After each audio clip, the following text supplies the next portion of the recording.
Good morning students. आज मैं आपके लिए क्लास 10 के कृतिका बुक की एक कहानी लेकर आई हूँ। ये आप लोगों का लिटरेचर सेक्शन है। पहली कहानी है माता का आंचल। चैप्टर फर्स्ट की कहानी क्या है? माता का आंचल। यह कहानी बहुत अच्छी है, पढ़ने में आप लोगों को बहुत अच्छी लगेगी। इसमें ग्रामीण भाषा का प्रयोग किया गया है। यह एक ग्रामीण जीवन की कहानी है और ग्रामीण जीवन की कहानी का चित्रण बिल्कुल ग्रामीण भाषा में किया गया है। कहानी इतनी सहज है, इतनी सुंदर है कि पढ़ते समय ऐसा लगता है कि ये हम लोगों के घर की कहानी है। एक अजीब सा अपनापन लगता है इस कहानी में। आपको मैं ये कहानी आज पढ़ाने वाली हूँ। माता का आंचल शीर्षक कहानी के लेखक है शिवपूजन सहाय। शिवपूजन सहाय जो कि हिंदी साहित्य के एक आधार स्तंभ माने जाते हैं और इनकी कहानियां और जो भी रचनाएं हैं बिल्कुल ही सहज और दिल को छू जाने वाली है और काफी ही अच्छी होती है। ये जो कहानी है माता का आंचल, यह इनके उपन्यास देहाती दुनिया का एक अंश है। ऐसा माना जाता है कि हिंदी का पहला आंचलिक उपन्यास ये है। जो देहाती दुनिया है हिंदी का पहला आंचलिक उपन्यास है, उसी का यह एक भाग है जिसका प्रकाशन 1926 ईस्वी में हुआ था।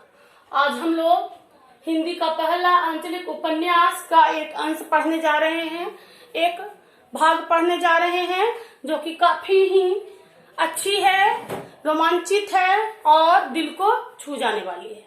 ठीक है, तो सबसे पहले हम माता का आंचल। कहानी के शीर्षक से ही स्पष्ट है कि इसमें संसार को जन्म देने वाली, संसार का पालन पोषण करने वाली माँ की ममता का वर्णन है, माँ के कृत्यों का वर्णन है। माँ के विशाल हृदय को यह कहानी छूता है और यह काफी अच्छी है। तो इस कहानी के पात्र हैं, सबसे पहले इस कहानी के मुख्य चरित्र के बारे में मैं आपको बता दूं तो इस कहानी का पहला पात्र है तारकेश्वर नाथ, एक संपन्न परिवार का बालक। ग्रामीण परिवेश है, ग्रामीण परिवेश में एक संपन्न घर का बालक जिसका नाम है तारकेश्वर नाथ। एक नन्हा बालक है जिसके माता पिता उसे भोलानाथ कहकर पुकारते हैं और भी मुख्य चरित्र हैं भोलानाथ के पिता, माता और उसके संगी साथी। इस कहानी में ग्रामीण जीवन के खेल, कौतूहल, माँ की ममता, पिता का दुलार और वहाँ के लोकगीतों का बहुत ही अच्छा वर्णन किया गया है। इसमें लोकगीतों का भी सम्मिश्रण किया गया है। ठीक है, इसमें लोकगीतों का भी अच्छी तरह से सम्मिश्रण किया गया है। कहानी की शुरुआत ही एक लोकगीत से होती है जिसका अर्थ है कि जहाँ बच्चे लोग होते हैं वहां पर हंसी खुशी का माहौल होता है, लेकिन जहां पर बड़े लोग होते हैं वहां पर परिवार की आर्थिक दशा की कहानियां होती है। कहने का मतलब है कि माहौल बड़ा ही नीरस हो जाता है। जो बच्चे होते हैं, इस संसार के जो बच्चे होते हैं दुख दर्द से बिल्कुल परे होते हैं और उनका जीवन आनंददायक होता है। तो कहानी का मेन पात्र है कौन? तारकेश्वर नाथ। तारकेश्वर नाथ अपने पिता का दुलारा है। तारकेश्वर नाथ अपने पिता का दुलारा है। पिताजी उसे बहुत प्यार करते हैं। ऐसे तो आम जिंदगी में देखा जाए तो जितने भी पिताजी होते हैं सबका अपने बच्चों के प्रति विशेष स्नेह होता है, लेकिन यहाँ पर जो भोलानाथ हैं, तारकेश्वर नाथ, जिन्हें प्यार से उनके मम्मी पापा, माता पिता भोलानाथ पुकारते हैं, उन पर पिताजी की बहुत ही असीम कृपा है, असीम स्नेह है। और जनरल देखा जाए अगर तो जो काम माँ अपने बच्चों के लिए करती है वो सारे काम भोलानाथ के पिताजी उसके लिए करते हैं। ठीक है, तो भोलानाथ अपने पिताजी से ही ज्यादा स्नेह पाता है और उनके करीब ही ज्यादा अपनी जिंदगी गुजारता है। माँ से तो बस उनका दूध पीने भर का नाता है। उसके बाद वे सारा समय अपने पिताजी के साथ गुजारते हैं। ठीक है, सुबह में अपने पिताजी के साथ सोते, सुबह में जब उठते तो पिताजी उन्हें नहलाते धुलाते। उनकी लंबी लंबी जटाएं थी, भोलानाथ की लंबी लंबी जटाएं थी, उनको संवारते सजाते, फिर उस पर भभूत का टीका लगाते, खुद भी नहाते और खुद भी तैयार होते और साथ साथ में अपने पुत्र भोला को भी तैयार करते। भोला, यहाँ तक कि भोलानाथ अपने माँ के साथ ना सोकर पिताजी के साथ ही सोया करता था और उस प्रकार माँ से उनका बस दूध पीने भर का नाता था। पिताजी ही उनके सारे क्रियाकलाप किया करते थे। नहाने धुलाने के बाद दोनों बाप बेटे सुबह का पूजा करने के लिए निकल जाते।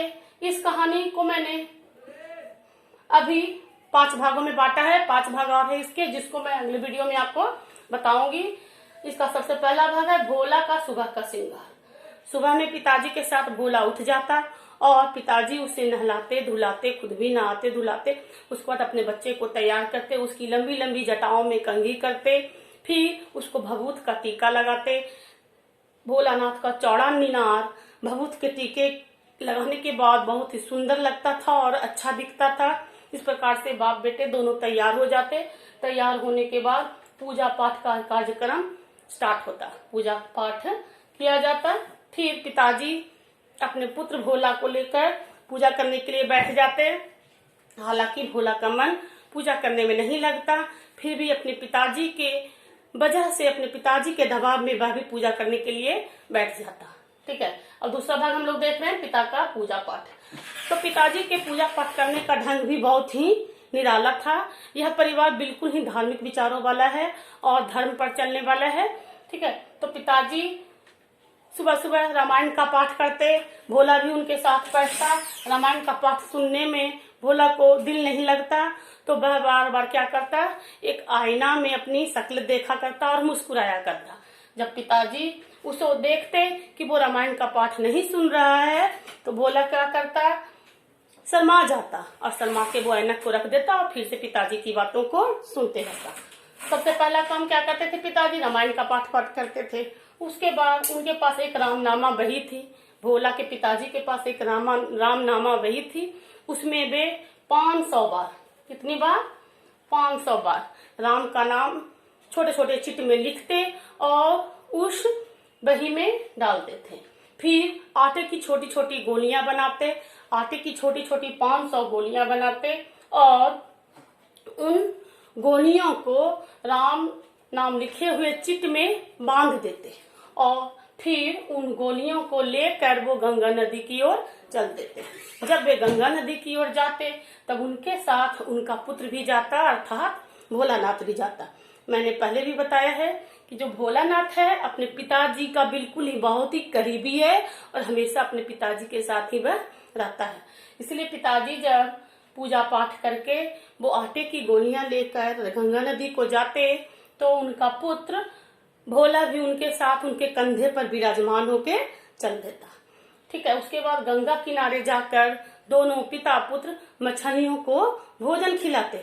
वो आटे की गोलियां मछलियों को खिलाते। इस प्रकार देखा जा रहा है कि धार्मिक वातावरण के साथ साथ सामाजिक कल्याण की भी भावना जुड़ी हुई है। इस कहानी में सामाजिक कल्याण की भी भावना जुड़ी हुई है कि हमारे भारत की सभ्यता संस्कृति क्या है, हमारे भारत की सभ्यता संस्कृति क्या है, धार्मिक स्वभाव क्या है। इस प्रकार से देख रहे हैं कि धीरे धीरे कहानी आगे बढ़ती है। भोलानाथ अपने पिताजी के साथ गंगा नदी में जाते हैं और वहां वो मछलियों को भोजन खिलाते हैं। मछलियों को भोजन करवाने के बाद जब वो घर लौटने लगते हैं तो घर लौटने के क्रम में बहुत सारे पेड़ मिलते हैं। तो भोलानाथ के पिताजी उन पेड़ की डालियों पर अपने बच्चे को बिठा देते हैं। उन पेड़ की डालियों पर अपने बच्चे को बिठाते हैं और बिठाकर उसको झूला झुलाते हैं। इस प्रकार से भोलानाथ सुबह सुबह झूला झूलने का आनंद लेता है, बागों में घूमने का आनंद लेता है। किसके साथ? अपने पिताजी के साथ। यानी कि अपने पिताजी के स्नेह में बिल्कुल वह डूबा हुआ है और पिताजी भी उसके प्यार में बिल्कुल डूबे हुए। इस प्रकार से पिता पुत्र का अद्भुत प्रेम दिखाया जा रहा है। इस कहानी की शुरुआत में पिता पुत्र के अद्भुत प्रेम को दिखाया गया है, अलौकिक प्रेम को दिखाया गया है, और अंत में कहानी में यह भी दिखाया गया है कि किस प्रकार से पिता कितना भी प्यार कर ले, कितना भी स्नेह दे अपने पुत्र को, लेकिन माँ होती है। ठीक है, तो इस प्रकार से हमने देखा भोलानाथ के सुबह का श्रृंगार जो कि उसके पिताजी उसे करते हैं, उसे नहलाते धुलाते हैं, तैयार करते हैं, उसका टीका लगाते हैं, फिर साथ में पूजा पाठ, पिताजी का पूजा पाठ। इस प्रकार दूसरे चरण में मैंने देखा कि किस प्रकार से पिताजी के साथ भोलानाथ पूजा करने बैठते हैं, रामायण का पाठ करते हैं, और उसके बाद रामायण का पाठ करने के बाद 500 बार राम नाम का चिट लिखकर आटे की गोली में लपेटकर उसे गंगा में मछलियों को खिलाने जाते हैं। फिर बालक भोला को भोजन खिलाना। अब हम लोग आगे बढ़ते हैं, क्या बालक भोला को भोजन खिलाना।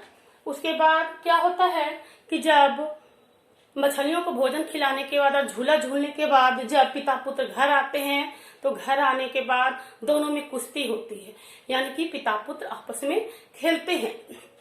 स्वाभाविक है कि भोलानाथ के पिता एक प्रौढ़ हैं और भोलानाथ एक बच्चा है, तो भोलानाथ स्वाभाविक है कि हार जाएगा, लेकिन फिर भी पिताजी अपने पुत्र को खुश करने के लिए क्या करते हैं कि हार जाते हैं कुश्ती में और स्वयं जमीन पर लेट जाते हैं। भोला उनकी छाती पर बैठकर उन्हें खूब मारता है। तो इस प्रकार पिताजी को भी बहुत आनंद आता है। इस प्रकार से वो अपने बच्चे से चुम्मा मांगते हैं, बच्चा भी उनको चुम्मा देता है। इस प्रकार से पिता और पुत्र दोनों आपस में खेलते हैं, आनंद मनाते हैं। उसके बाद पिताजी जानबूझकर भोलानाथ के कोमल से गाल में अपनी मूंछों को चुभा देते हैं। मूंछों को चुभाने के बाद भोलानाथ चिढ़ जाता है और गुस्सा कर पिताजी के मूंछ को उखाड़ने लगता है। इस प्रकार से पिता पुत्र का जो खेल है लगातार चलते रहता है। इसके बाद पिता भी हैं जो झूठ मूठ के रोने का नाटक करते हैं। यह देखकर पिता पुत्र दोनों खिलखिलाकर हंसने लगते हैं। इस प्रकार से हम देख रहे हैं कि किस प्रकार से भोला और उसके पिताजी दोनों हैं जो अच्छे से एक दूसरे के साथ रहते हैं और पूरा स्नेह और प्यार में दोनों बंधे हुए हैं, और आसपास का माहौल भी बहुत ही खूबसूरत सा जान पड़ रहा है। इसके बाद की कहानी कुछ इस प्रकार से आगे बढ़ती है।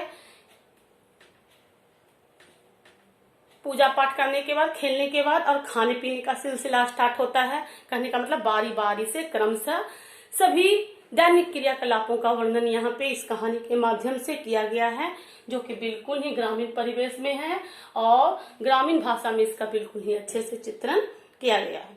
तो उसके बाद भोलानाथ को लेकर उसके पिताजी खाने को बैठते हैं, खाने की चौकी पर बैठते हैं। तो एक कटोरा में दूध और चावल लेते हैं और उसे अच्छे से सान कर अपने पुत्र को खिलाते हैं।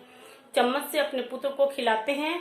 फिर खाते खाते पुत्र को जब माँ देखती है तो माँ के दिल को संतोष नहीं होता है, माँ के दिल को संतुष्टि नहीं मिलती है। उसे लगता है कि पिताजी ने उसे बहुत ही छोटा छोटा कोर खिलाया है, इससे क्या होगा कि भोलानाथ का पेट नहीं भर पाया होगा। माँ को ये आशंका होती है। वो अपने पुत्र को पकड़ के कहती है कि आप इसे छोटी छोटी कोर खिला रहे, इसे थोड़ा बड़ा बड़ा कोर खिलाइए ताकि यह बड़ा होकर बलवान बने, हृष्ट पुष्ट बने, खाएगा बड़े बड़े कोर तब पाएगा इस दुनिया में ठौर। इस प्रकार से इस लोकोक्ति का यहाँ पर प्रयोग भी किया गया है माँ की द्वारा कि जब मेरा बेटा बड़े बड़े कोर खाएगा तभी वह हृष्ट पुष्ट होगा और हृष्ट पुष्ट होकर इस दुनिया में अपना अस्तित्व बना पाएगा। जैसा कि आप लोग जानते हैं कि सफलता परिश्रम की दासी है, जो परिश्रम करता है उसे सफलता मिलती है, ठीक है। लेकिन परिश्रम वही करता है जिसका शरीर मजबूत रहता है, जिसका शरीर स्वस्थ रहता है। स्वस्थ दिमाग में